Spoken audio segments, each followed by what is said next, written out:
I'm Scott Miller. This is my everyday life living in León, Nicaragua. I've got a beautiful storm rolling in. It's late afternoon, and we're going to talk about some business propositions that were kicked around as ideas on the WhatsApp group of Nicaragua today, because I think it's interesting to dig into some of these questions or ideas. And a lot of people on the group, of course, had these ideas, but for people who, one, not read the group, and two, haven't actually taken the time to think about some scenarios, it's good to have some examples of why these businesses sound so good, look so good, and often are not, so that you have something to work with. So we're going to dig into a couple examples of businesses that might work but carry more risk than you realize right after the bump.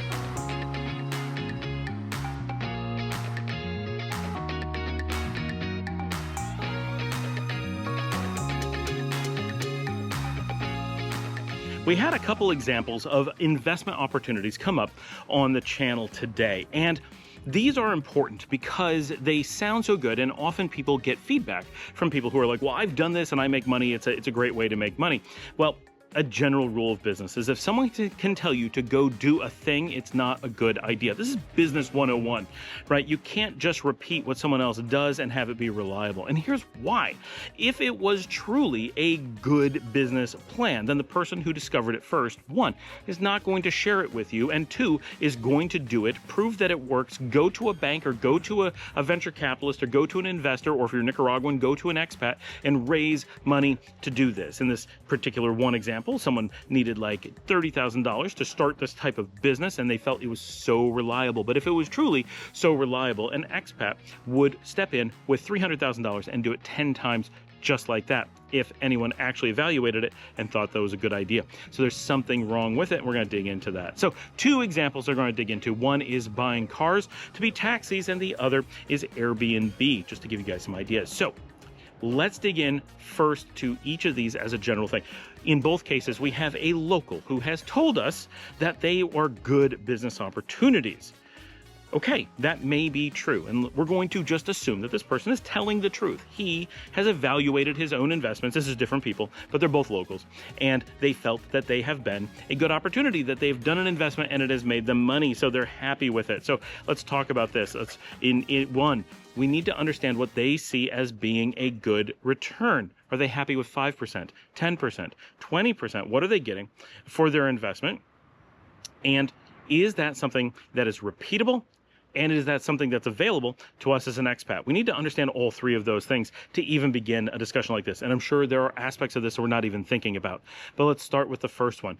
We have the opportunity to take a reliable 9% return on investments when investing abroad. That's our baseline. So anything we're going to consider a good investment must beat that, or it is a bad investment. Now, if they are making profit, they are getting above that 9%, then this could be a good business opportunity, but that's a difficult one to know. And you need to know if it's happening reliably, right? Okay, they put in $30,000. Are they getting $3,000 of profit per year from their business without needing to work at it, right? You really got to dig in and figure out what they mean by it's a good investment. So assuming that they mean the same thing that we would mean when using that term, then we need to figure out, is it repeatable? They did it once. Could they do it again if they had another $30,000, which presumably they're banking, right? $3,000 is coming in every year. So if they've proven that to themselves, they should be able to go to someone and raise that money again. So if they've not, why not? But if they just can't raise that money for some reason, but have this really good business idea, could you raise that money and do the same thing? And if you followed exactly what they did, is the market able to bear it again? Like, for example, what was given as an example for this in this case was getting a taxi cab or a tuk-tuk and buying a $30,000 car and getting a taxi license and then leasing it out. So presumably it's bringing in $3,000 a year as a lease, which it could, right? That's reasonable, believe it or not. And of profit, right? We got to wear and tear, maintenance, all those kind of things. You got to factor all that in, plus the taxi license. A taxi license here in León is about $30,000, and it goes on the car. So if you're buying a $15,000 car and a $30,000 license, that could be $45,000 that you're putting in up front. So you need to get $4,500 per year just to cover a minimum profit return. And then you also, before that, you have to take care of all that maintenance. What if the car is stolen? What about your insurance? What about your wear and tear and all that, right? Okay, so that's how you figure that out. So if they went and bought a second car, Would they be able to make the same returns, or basically the same returns? Again, is there a demand where you can just keep doing this? And presumably they're thinking that there is, but is there? That's a really important question. You can put up a really brilliant cafe or restaurant on a corner and be great. It's beautiful. It's exactly what you want. And then, and it's just packed all the time. And you say, wow, that worked for them. I'm just going to go across the street and open another one. Is there so much demand that you could do that and be just as profitable with a second restaurant or cafe doing the exact same food just on the corner next to it? Maybe, but not very likely. Normally, you're going to be cannibalizing some business from the first place. Maybe no one's going to like your place. Maybe you're not able to repeat it exactly or whatever, but you have to put in all that money just to find out. All right, so we know under most circumstances, businesses are not repeatable like that. Either you're competing with your first business or the second one fails, it doesn't catch on or whatever, there's something different. The third thing is, in some of these business cases, right, are they able to do this as an expat? So let's start with this first example of the taxi. One, are they bringing in enough profit at the end of the year to qualify as profitable? I think there's a fair chance that there is. I know a number of people who do this, and it seems like it potentially is a profitable business. The problem is that there aren't, to the best of my knowledge, any more available taxi licenses. So the people who want to get it have to find one from someone who is willing to give theirs up. That's pretty difficult. And if someone's willing to give it up, presumably their business failed. They were not making enough profit to justify maintaining the license. They would rather sell it to you. So if someone's willing to sell it to you, it's a good indicator that it's not a good business, or has a very high risk, because someone who's established is not willing to stick with it. So why would you want to jump into it? Maybe you have some special sauce that's going to make it better for you, but that's not likely, especially if you happen to be an expat. The chances are that the local will have the special sauce and not you. That's just how things work. The second thing is okay, so is there still a demand for it? Has the demand gone down? Is it going up? What is the demand situation? That is something you'd have to evaluate. Far bigger than that, in the case of a taxi, you have this kind of general feel you can get pretty easily. And the third piece, though, is that license going to be available to you at all? First of all, you may not be able to get a car. In most cases, you won't be able to buy a car at the same price that the local is able to buy. You might be able to buy a license at the same price as a Nicaraguan, but in many cases, it simply won't be available to you. I would be quite surprised to find that an expat is allowed to buy the taxi license. Maybe they are, but I would find it surprising. So that's something you'd have to evaluate and decide, is this something that you could do at the same low cost, or roughly, as a Nicaraguan? Could you repeat it? And if you managed to repeat it and match their value, is it actually profitable as you would define, not as they would define? So that's the taxi example. That is why, because if that was a guaranteed big moneymaker, we would all go out and buy taxis immediately. $30,000 is enough that it would count as an investment for investment residency. We could easily, most expats would be able to go out and buy multiple taxi licenses. It's a relatively protected business. You wouldn't be worried about simple erosion here and there making it go away. Like, you wouldn't have a lot of the risks that we do with other businesses. That would be a really reliable business to have if it was returning good results and was available to us, which is all things that make me think it isn't, or we'd all be doing it. Now, I have not personally looked into it very much, but I presume at least some expat has, and there's a reason why no expat is doing it.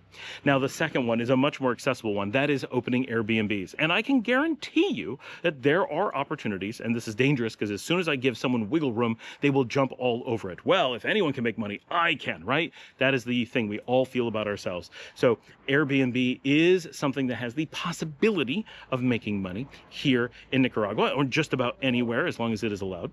So we definitely have examples of Nicaraguans and expats in Nicaragua who are operating Airbnbs and finding it profitable. Now, there's a number of things you need to consider here. One, how good are they at it? There is skill involved in this. Two, are they making enough profit to offset the amount of money that they put into it, right? Let's say you put in $100,000 getting an Airbnb property. Are you able to bring in, after all your expenses and taxes and such, $10,000 of profit at the end of the year? That's difficult, but possible. So we don't want to rule it out that it's not possible. Of course it is. It just depends if you have a good property, got it at the right value, got it in a good place, doing a good job with it, and so forth. Are you a super host or whatever, right? And you earn that over time. So maybe you don't have it your first year, but you're confident you'll get there. You're doing a good job. So that may work out fine. You don't always have to make profit your first year. Of course not. We're okay with that. Then the second thing, so someone does this, right? You have someone that you've met and they're able to do this, and you say, okay, they were able to do it, I should be able to do it, right? So you buy the place directly next to them, we'll say it's this very similar house or whatever, and you duplicate their effort. You do the same design or just as nice, it's the same layout, it's the same size, you put it at the same price, and so forth. Are you going to be able to match them in profits, at least by the time you become a super host or do a good job in all those things? Assuming you can do just as good a job and are willing to, will you be able to match them in profits? Well, chances are no. In most cases, you will not be able to, because you will be cannibalizing their market. Now you have two people competing per guest. Now, if they're full every night and there's always extra people in line for your location, having two might work out fine. Maybe you are both able to stay full every single night and you're never competing with each other, but that's a 1 in a million chance. Chances are they are getting the initial customers and you would only be able to pick up the stragglers, right? That is the logical thing. You can do a great job and increase that market, but if you could do a great job and increase that market, why would you do it? Why didn't they do it already? That's a good indicator that they don't have the faith that it works that well, right? They may love what they've done already. They may say this was brilliant, but we were the first ones in the market. There isn't room for a second one, or maybe they were the fifth and there's no room for the sixth. And of course, there are other questions. Did they manage to get an incredible deal that you won't be able to repeat? Did they buy the property long ago when property values were lower? Did they end up inheriting it and never had to buy it at all and aren't factoring that in? Are they working with a property that they had lived in but now don't, and so they just already had it? There's a million reasons why someone ends up with a property rather than going out and specifically buying one just to be an Airbnb. I would say the half of all people who have Airbnbs start off with them for some other reason, and Airbnb is a process that they go through in owning that property rather than the goal. Certainly some people buy them for the purpose of being Airbnb. Some people build them to be Airbnbs, but much of the time that is not what is happening. Much of the time it's something much more complicated, and so you have to evaluate, are those things true? You also need to evaluate, is the person you're comparing against, again, are they, in this example, Nicaraguan? Right? If they're Nicaraguan, there's a really good chance that they got a better value on the house. They may have had a lower tax rate on different aspects of the house. They may have an easier time getting licensing. They probably can hire the staff to clean it and oversee it and such more cheaply than you can. They are probably happy pulling a lower profit margin than you are. And of course, they may have gotten every one of the supplies, any maintenance they do on the house and so forth, less expensively than you do. And in some case, they may be held to fewer regulations than you are. The things add up. Now, they may all be relatively minor, but we're talking about a business, and businesses operate based on margins. And so if they're able to operate at just barely profitability by being in a better position than you, and you come in and are in every little tiny aspect in a little bit worse position than they are, you're the newer property, you don't get the prices quite as good, your ongoing maintenance isn't quite as good, you get hassled a little bit more because you're held to more strict regulations and so forth. Those little things can take your itty bitty amount of profits, like actual above the baseline, and cause them to fall below the baseline, right? Maybe your friend who did it, the person you talked to, they're making 10% and 9% is the line. So that 10% is good and you make it at 8%, and that is bad. It's not real bad. It's a pretty good bad. It's about as little bad as you can be, but it's still bad. It's still not zero effort 9%. Right? And so that is what you need to evaluate. And it's very hard to come up with that and be profitable. Now, there certainly are lots of places that have no Airbnb, right? So there are opportunities to find out, but the risk is you can't repeat what someone else has done.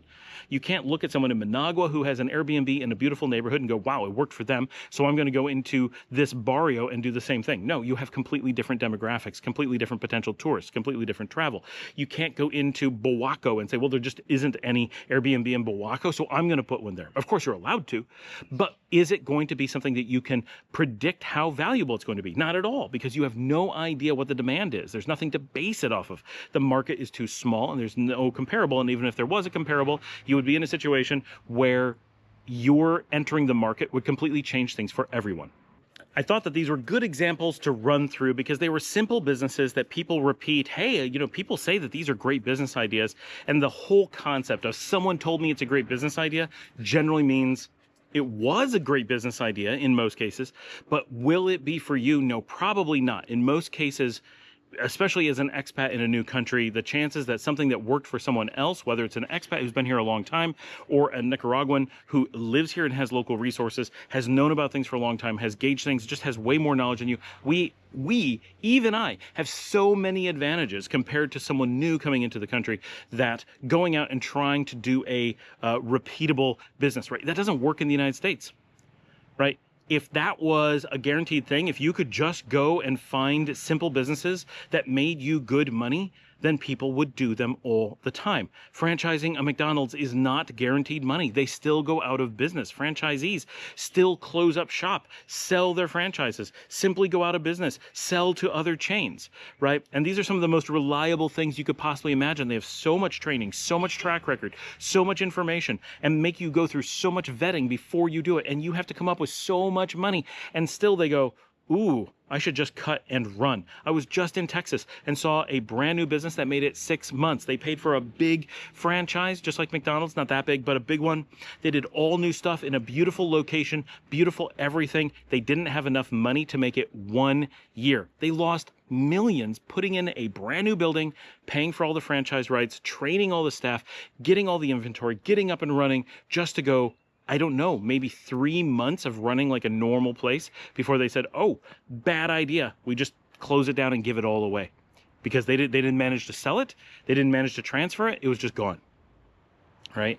And so if that's how difficult it is to repeat a business model in the United States, imagine how hard it is to repeat a business model somewhere else, where the economy is smaller, where the opportunities are smaller, where the repetition is less likely to be viable, right? You can put in 1,000 new McDonald's in the US and people would barely notice. You put one more McDonald's in Nicaragua, it's going to shake up the McDonald's dynamic of the country, right? You can't just add one taxi and not change any city except maybe Managua. One extra taxi on the road, we would notice that there were fewer people for the taxis. And maybe it would still allow everyone to make okay money, but it would be noticeable, especially to the taxis. And so you can't just throw another Airbnb, another restaurant, another hotel, another anything into the market, because none of the existing businesses are saturated. No taxi is at 100% capacity. No cafe is full.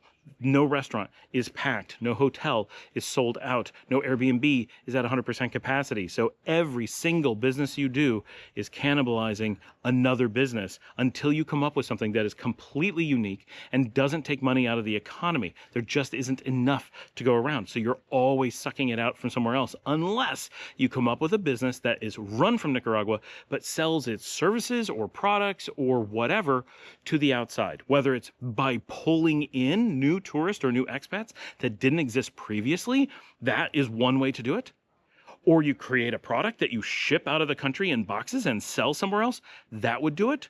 Or you create a service. Maybe you create I don't know, something that you can sell online digitally. You come up with bands and you sell music on Spotify out of Nicaragua. So the money is coming from some other country and flowing into Nicaragua. These are things that grow the market. So those business opportunities are massive but difficult.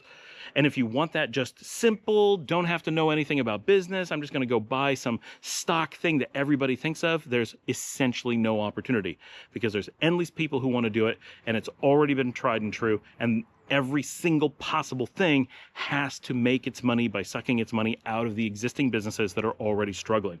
Thanks for joining me. Like and subscribe. If you'd like to help support the channel, you can buy me a coffee at buymeacoffee.com/Scott Miller. And of course, you can support my producer, Marcela, and her stage 4 Hodgkin's lymphoma fight and her caretaking of her 2 children. She's a single mom. All the information is in the show notes. You can also watch another video that helps us out on the show. You can share on social media, tell a friend about the show, thumbs up, of course, and of course, send in your questions, whether written down in the comments, or you can send them in from the show notes, information how to send them in on video. We love it when people do that, and I will see all of you tomorrow.